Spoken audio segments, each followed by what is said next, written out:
Billy Bob Space Trucker. Chapter 11. Cast leader Cleroy was shifting through reports when juvenile Gresh clicked his forelimbs upon the entrance surface to ask permission to enter. Cleroy stomped his hind limbs to indicate permission. The juvenile quickly stepped in with a data slate in his hand, which he handed to Cleroy. Cast leader, there is a situation. I think our surveillance equipment on Black Market Station 32 has been compromised. Cleroy nodded as this was said and set the report down before reading it. Ah, yes. The station that the Vekish assaulted? Has traffic resumed so we could move in and retrieve the recordings? Were they gone? No cast leader, it appears to be functioning, but I suspect they have been broadcasting a clever ruse to make us worry without need. An attempt to get inside our antennae, as it were. Cast leader Cleroy let his mandibles inch higher than usual to indicate curiosity. What makes you think this? It is a very elaborate recording, no doubt, but it is simply too absurd for any true gray shells to believe. Yes, but what is on it that would make you say this? Perhaps it is best for you to watch it yourself, cast leader. Cleroy picked up the data slate and skittered around his desk. With Gresh in the lead, they skittered down to the main surveillance monitoring room where most of the juveniles were clustered around a console. Cleroy clicked his forelimbs together and they quickly dispersed back to their own consoles. A Vekish assault is nothing we haven't seen before. He chided the juveniles who were quietly talking among themselves instead of listening to him, which was unusual. He leaned in, settling in on his hind limbs before the console. Gresh quickly found the monitor he wanted Cleroy to watch. I've pieced together what the others think happened, but you'll see they're wrong when you watch it. Cleroy saw that barbaric ship that he had spoken to Bleebob about, and noticed the compact, ugly creature that emerged. Then his mandibles ticked in anger as he noticed the diplomat of their ancestral enemies emerge as well. Then this was the one Bleebob wanted. He saw it approach the squad of Vekish and settled back in. Most likely they'd killed that ugly thing then, and Bleebob had nothing to worry about. Then his four eyes widened as he watched that single creature knock down that Vekish squad. This wasn't possible. Gresh started to talk, but Cleroy let his clickers signal for silence in the room. The other juveniles went quiet as Cleroy watched the entirety of their spy video without stopping. He even forgot to let his hydration mucus flow from his fluid sacs so his shell wouldn't dry and crack until the very end. He quickly collected himself, remembering to release more mucus, and he skittered out of the room, ignoring the juveniles' questions. He didn't even remember to take the data slate, which outlined how old the video feed was. Cleroy rushed into his office, locking the entrance behind him before knocking data slates off of his desk. He keyed into his console with haste and input the species code of that ugly little thing that Bleebob had been hunting. His eyes began to scan over the documents that were only available to Galactic Secret Service. Majority of species seems to be suitable for integration under unified galactic government. Possible warlike subspecies has shown aptitude for unusual naval warfare. Note original contact plan of species requesting help from Tezek's invasion backfired. Tezek's now extinct after prolonged naval bombardments of home systems through unconventional means. Species spared retribution genocide after agents discovered clear lack of knowledge of Tezek's customs and logistics. Species presumed threat to be far greater than true. Lack of intelligence gathering on part of Secret Service regarding species' reaction to Tezek's invasion is the greatest factor in possible Tezek's extinction. After being alerted to greater galactic presence, species has been mostly peaceful. Subspecies continues border skirmishes, to be expected as codes of uniformity begin to eliminate extreme populations. Naval focus indicates likelihood of poor ground combat ability. Species only has access to very low-tech energy weapons. Ships are of barbaric design, aside from single unknown innovation known as skip drive. That has been flagged by Central Intelligence as forbidden tech. Overall threat level low. Cleroy blinked as he looked at that last line. Overall threat level low. Overall threat level low. His forelimbs clicked on the console hastily. Central Intelligence has theorized no observation of species in ground combat is required considering naval focus. No close combat studies of species have been conducted. Cleroy's mucus turned pale green as he realized the grave mistake they've made. Quickly, he activated his communicator and tapped it into the feed with Bleebob's cast. This is Cast Leader Cleroy. Inform your cast leader that we've found him, and I have every intention of assisting his cast in tracking and killing this target. The juvenile on the line clicked in confusion. Who do you refer to Cast Leader? Cleroy stared at the information in front of him. We must stop. Billy Bob, space trucker. Billy Bob had his arms crossed as he looked down at the space goblin doctor who was glaring up at him. After curb stomping that fucking space clown, he'd freed the prisoners and tried to help get things on the station back to normal. After gluing his wounds shut, of course. Look, I still maintain that there's nothing wrong with using some glue to close up a wound. It's madness. I don't care if everyone else is impressed with how well it works. You risk toxic contamination and worse. You must drink biogel. Billy Bob eyed the purple space cough syrup that had been brought in a big pitcher. I don't wanna. Are you an infant? It'll make you better. They stopped as the door to the medical room opened up and Emily limped in. Hello, Billy Bob. Hello, Dr. Goldsmith. How's the patient, doctor? His name is Dr. Goldsmith? Billy Bob said incredulously. The other two looked back at him. Yes. Is there something wrong?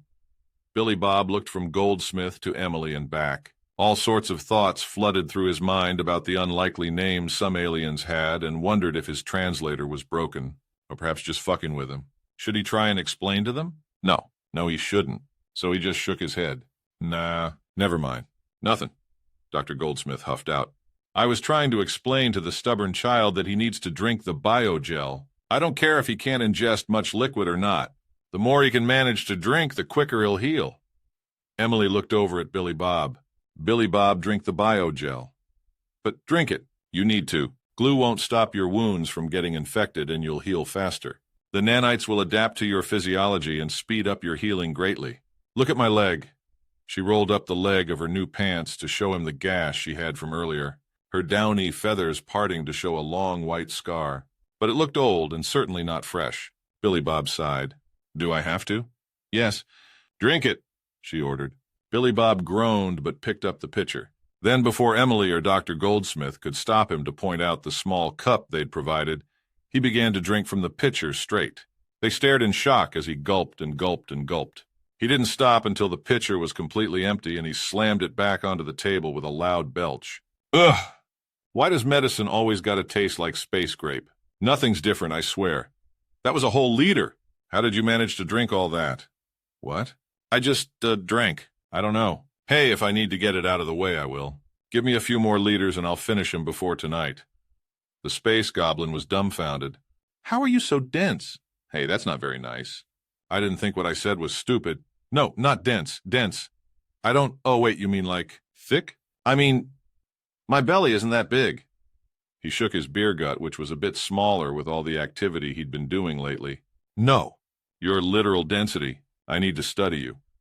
Billy Bob had stopped listening, though, as he felt his body start to feel a little warm. Then he began to feel good. Not just good. Great. Woo, this stuff is starting to kick in. Woo! He began to move around in place and then started to wiggle a little.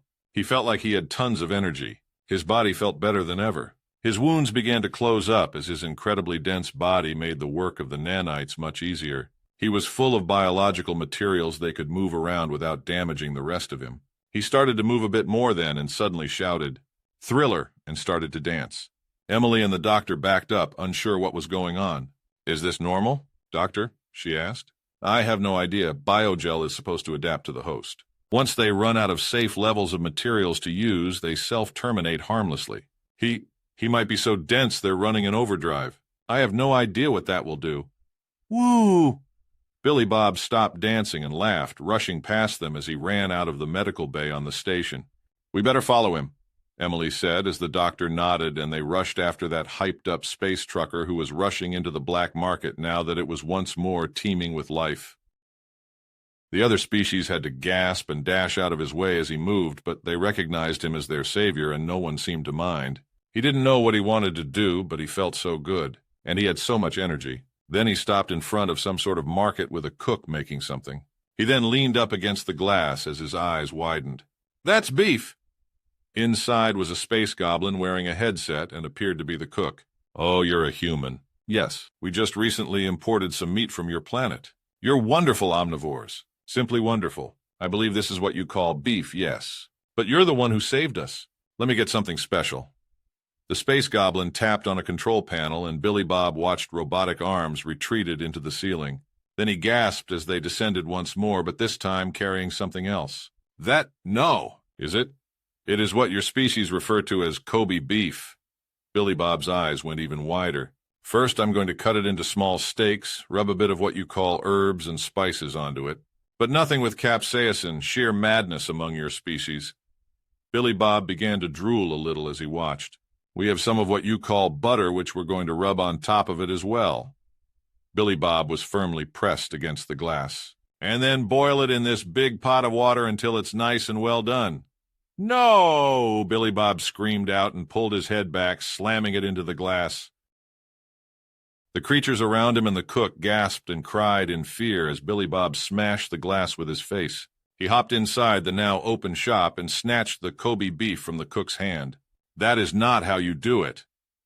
He looked around and grabbed a pan, dumped some butter in it, and quickly cranked a burner up. It seemed like the Xenos were better at making cooktops because that pot was glowing soon and he tossed it in. The butter was sizzling and popping as he seared the steak just 20 seconds aside before turning the burner off and dumping the steak onto a plate. That is how it's done. The cook cowered before him. But it's still raw in the center. Billy Bob's eyes gleamed then. Exactly! He felt so good he didn't even mind that his fingers burned a little as he picked up the steak and firmly bit part of it off. The taste. Oh, sweet baby Jesus, the taste. He shivered and twitched a little as he chewed and then swallowed. Turning, he saw the stunned crowd outside. Dr. Goldsmith was gasping, and Emily had her face pressed firmly into a palm. Billy Bob just waved. Emily! They've got steak! And so ends another chapter in the adventures of Billy Bob Space Trucker. Chapter 12. President Cross was sitting in a small conference room in the dodecahedron with several other dignitaries and military personnel as they began to lay out what they knew regarding the situation. Butch Cross had traded out his official flag cloak and eagle standard from the press conference with a more casual suit that he'd ripped the arms off himself. He leaned forward, hands clasped in front of him as he listened to the presentation. The situation had been moving ahead over the past day as for the first time since the Unification Crusade, America was thinking about accepting an alliance with a foreign power. So, this species known as Libertonians, which is a good name on its own, look like space eagles? The intel officer nodded. That's correct, sir. As you can see from the pictures here, they do have 4 arms and some sort of flexible insect wing like webbing between them to assist in flying. But overall, they look like tall space eagles. There were murmurs of approval from around the table. And their current president is named Abe? As in Abraham. Like Abraham Lincoln. The intel officer nodded once more. That's correct, sir. However, his last name is Sharptalon. Abraham Sharptalon. President Butch Crusher Cross repeated the name with a nod as he looked around the table. I think we could form an alliance with an Abraham Sharptalon. Do they have videos of him hunting or something? To help the citizens get excited about the first batch of awesome Xenos we've met and all that. No, sir, but I'll pass on word. The thing is, they're in a bit of a tricky diplomatic situation.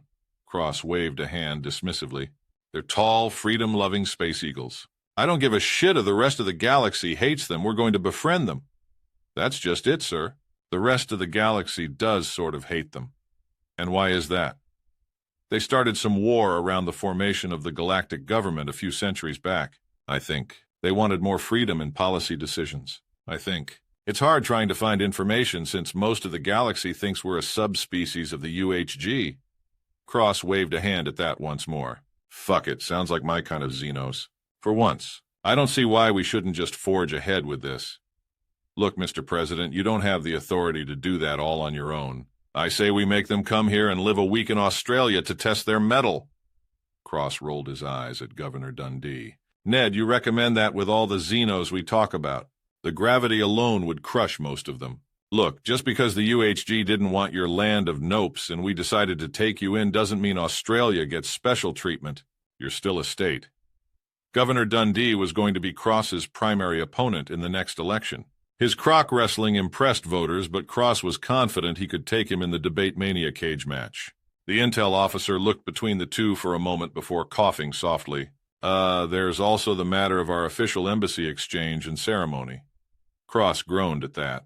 No, UHG ceremonies are bad enough. What's this one about? If I understand correctly, you trade cans of alcohol, shotgun them, and then smash them on your forehead. Cross jumped to his feet, arms raised in the air. The alliance between America and the Libertonians waits for no one. Actually it does. What? The president glared at the intel officer.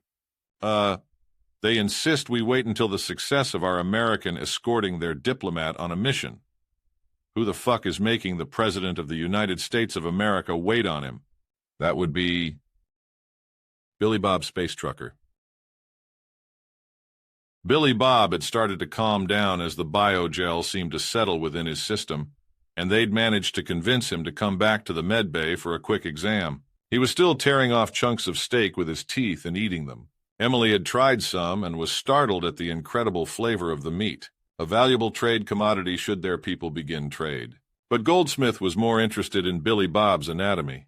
This is incredible. Your species is so dense the nanites have enough materials to continually operate. Their variable programming seems to have toned down their work, but they'll last in your system far longer than most organisms. All that water in your cells is astounding. Billy Bob just nodded and chewed on Kobe beef. Yep. What was in that glue you used on yourself anyway? It must have been potent to keep such moist cells stuck together. Billy Bob shrugged. Horse hooves? No, I think that's just Elmer's and Jell-O. Man, when I was a kid, I loved letting extra Elmer's to dry on my fingers and peel it off. He chuckled. Old times. Goldsmith looked to Emily, who shrugged. The space goblin continued then. Well, either way, I'll give you another 2 liters of biogel just in case. But Billy Bob, don't take any more unless you seriously need to. Billy Bob nodded at that. Hey, how come we've never heard of this before? This biogel seems super useful. It's illegal outside of the galactic military, but we space goblins don't really follow the law. Billy Bob grinned at that. Sounds good. Hopping off the exam table, he collected the metal containers with more biogel and followed Emily out into the station, stopping near the exit of the med bay to collect his weapons. Billy Bob, I must say you were incredible and earlier. The Borks are known for being fierce warriors, and you defeated them easily. Billy Bob shrugged it off with a smile. Just good American fighting skills, I guess, he said as they began to walk out the station. The meat supply store was fixing their window, and Billy Bob waved at the cook who was reading up on the PDF Billy Bob had sent over. Kill it and grill it. He was passing by what looked like some sort of lounge with various Xenos sitting around dressed in clothes? Sort of looked like lingerie, maybe? But on Xenos, so it just sort of confused him. He'd never seen a place like this. Emily, what's this place? Oh, it's a companionship and philosophy center. What? Lonely people or just anyone in need of some companionship come by and rent time with an employee inside? They might couple or just talk in the private rooms within the establishment. Like space hookers? Is this a space brothel? My translator isn't quite sure the terms match. Why, did you want to couple with someone? Billy Bob froze up, his world going slightly dark. Suddenly he wasn't on the station anymore. He was back in high school, freshman biology. Mrs. Munchausen's class. The class was crying and screaming as she slapped the hollow projector with her yardstick. Pay attention, class. Until the projector registers everyone's eye focus, I will not continue. Which means you'll be here all day until we get it out of the way. They were looking at a horrific image projected fully before them with the label Space Gonorrhea. Finally, everyone looked back at the projector as she clicked for the next slide. This is Space Chlamydia, everyone screamed again. Space Herpes, more screaming. Space Syphilis. A few kids had to run to the trash cans as they puked. Mrs. Munchausen's evil sneer plastered on her face as she hit the button again. We don't even have a name for this one yet. Most people ran out of the room, including Billy Bob. Later on, he'd heard it was all made up, but there was no fucking way he was taking any chances. No. I'm good. Let's get back to the ship. Emily looked a little confused as he began to push her ahead of him to keep them moving right on by. Once they were out of the main station and walking back to their ship, he smiled at the sight of a metal container waiting near his airlock. The space goblins had been nice enough to agree to give him a supply of human food to take with him, and had given him the location of several other black market stations where he'd be welcome. Hey, cool, more steaks and stuff. Galactic trade is good stuff. He picked open the airlock before realizing something. Oh shit, Mittens is probably starving. When he opened the inner airlock, though, he was confused as he looked around at the mess. The fuck? Mittens was curled up on the bed. There were empty cat food cans lying around and one of those Bork rifles on the floor. Bork blood was smeared on the ground and on the door into the bathroom. Stepping up, he opened the bathroom and heard a cry of terror as he found a Bork with a bleeding face curled around the space toilet. "Please don't kill me. I'm sorry. I'm sorry. I'll do whatever you want." "The fuck you doing in there?" I wait in here until your pet calls for food. I then quickly open a can for him and hide again. He spared my life in exchange for my ability to open those cans." Mittens looked up from the bed as the Bork cried out and hunkered down closer to the toilet. "Please. My life is forfeit to you. I'll be your lifelong servant." "Sorry, pal, not a fan of slaves." He picked up the Bork's weapon, handing it to him as the Bork blinked, looking confused and afraid. Billy Bob nodded and pushed the weapon at him. The Bork finally took it but didn't get up. "Here, instead, I want you to get back on the station and get a job as a guard. You protect this station. It's your new home. You live to guard it for me. 'Kay, pal?" "Yes. Yes, thank you. You do me a great honor. I will not forget. Here, hold on." He set his things down, pulling a glass from a cupboard and pouring some biogel into it. He handed it to the Bork, who took it and slowly drank the contents, seeming to struggle with the last of it, even if it was only about 2 big American-sized shots of liquid. He shakily got to his feet and slowly edged out of the bathroom, trying to stay as far from Mittens as he could in the small cabin. Once he was past the cat, he ran out the airlock. "I swear I'll protect this station with my life," he called as he ran out. Billy Bob just chuckled and gave Mittens a pat. The cat purred and nuzzled his hand. "What a terror you are, buddy. Who knew?" That done, he and Emily cleaned up, loaded up the supplies they'd been given, and Billy Bob got his Longhorn moving back towards the space lane. He'd need to drive straight on to his 99 to deliver the cargo. Then it was off to the galactic capital. Once he was back into the FTL lane, he looked over at Emily. "Hey, Emily, I bet you didn't hear that." "Hear what?" She'd removed her hood and her mask, which was what he'd been waiting for.